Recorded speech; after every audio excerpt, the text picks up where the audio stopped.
Just as a physical injury can have repercussions on an athlete, psychological distress also leads to negative outcomes. Neglecting mental health in athletes ultimately leads to physical disturbances. So who does this happen to? Well, it happens to everyone, including athletes. Athletes, just like everyone else, experiences mental disorders and illnesses. Due to the very high physical demand required within athletes, they may experience higher amount of stressors than non-athletes. From all levels of sport, mental illnesses affect everyone, even Michael Phelps, an Olympic medalist who's totaled 28 medals overall, with 23 of them are gold. Michael Phelps opened up about his experience with depression during the Olympics in Rio. Here's what he had to say. But I guess I was just sick and tired of just having it inside of me for 20 plus years, and I was ready to make a change. For me, for so long, I didn't have self-love. I had no self-confidence, and I didn't like who I saw in the mirror. So I just got kind of sick of it. And obviously I hit a very low point in my life where I didn't want to be alive anymore, and decided that I was going to make a change. This is after you became an Olympic champion.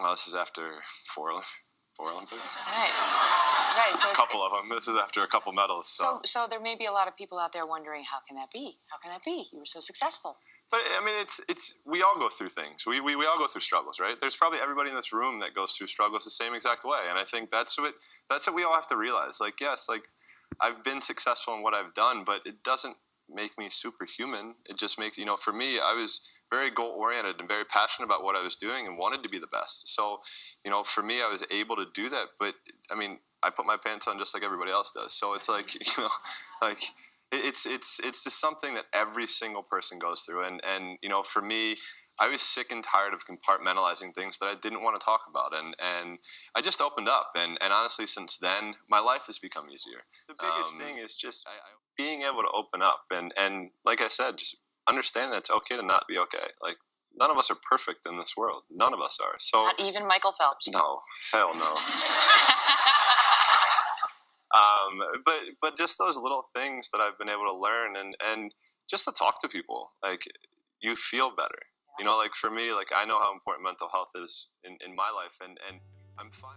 Kevin Love from the Cleveland Cavaliers opened up about mental illness on the Players Tribune through an article titled, "Everyone is going through something." He emphasized, everyone is going through something that we can't see. During a podcast interview with NBC Sports Washington, the NBA's Washington Wizards' Kelly Oubre Jr. mentioned how he deals with depression and anxiety. This is how he describes it. I'm really good at keeping a poker face because when I was growing up, my dad used to tell me, don't let anybody see you weak. Nobody sees that I'm weak, but deep down inside, I'm going through a lot and hell's turning over.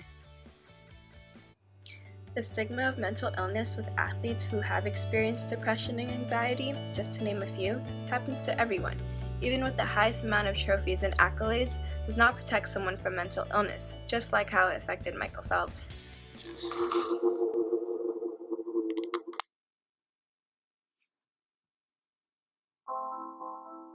Mental health works very similarly to physical health. When we ignore our physical health, our fitness levels are reduced and our bodies suffer. We become weaker, more susceptible to illness, and are slower to recover from injuries. The same is true of our minds. When we neglect our mental health, our moods can fluctuate rapidly, memory and cognition can become impaired, and our worldviews can begin to have a negative scope. On the other hand, when we work on our minds the way that we do on our bodies, it can have a tremendous positive impact on our quality of life and the ability to achieve our goals. Feel like you're alone, and you feel like it's only you, and you're in your bubble, and I wish I had someone at that time who could just pull me aside and, hey, it's gonna be okay. It's gonna be okay. So I wish I knew that. Does this make me weak? Any form of psychological distress is not weakness, but it is an illness that can be resolved when treated by proper professionals.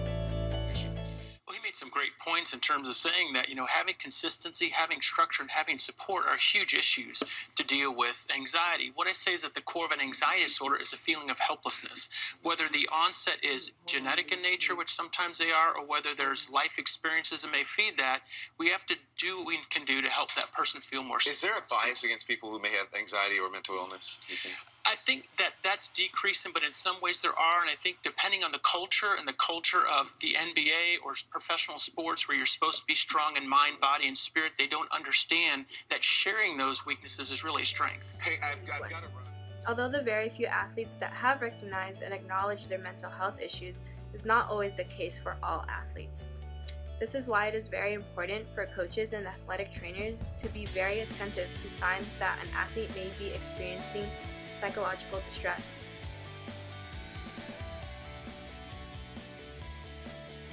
Just as we try to prevent physical injury with athletes, it's also important to prevent psychological distress. These strategy examples can be implemented during rehabilitation or as preventative measures. Research has shown that individuals who have higher levels of psychological stress may have 2 to 5 times greater risk for injury than those who have lower levels of stress.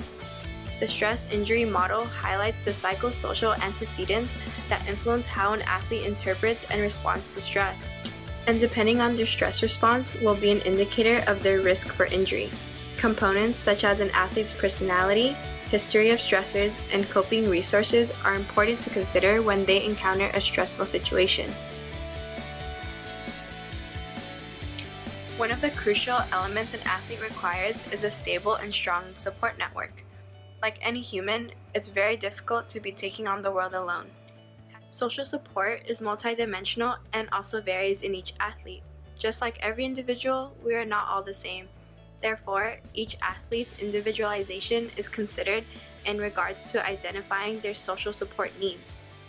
Acknowledging and identifying the different types of social support needs can better prepare an athlete for future incidents, where he or she would need a specific type of support, which can prevent large amounts of stress on the athlete. The social pressures and stereotypes that are associated with mental illness makes it less likely for athletes to come forward with what they are experiencing.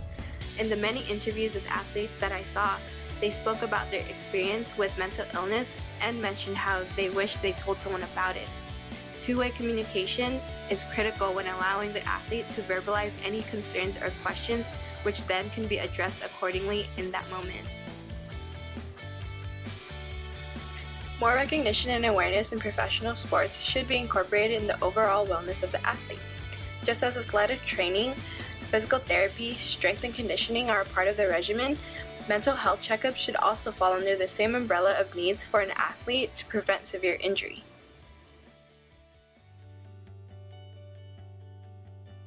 How can we do this?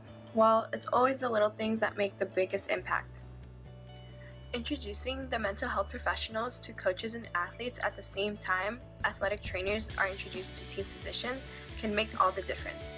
This will go a long way in making the mental health professionals appear similar to any other member of the sports medicine team, as well as being similarly accessible. Athletes are always encouraged to keep pushing themselves no matter the circumstance. This mentality can harm them both physically and mentally. This phrase can encourage athletes to suffer in silence and are more likely to be reluctant towards seeking/receiving help due to criticism and scrutiny from teammates and peers, as well as put them in a higher risk of injury.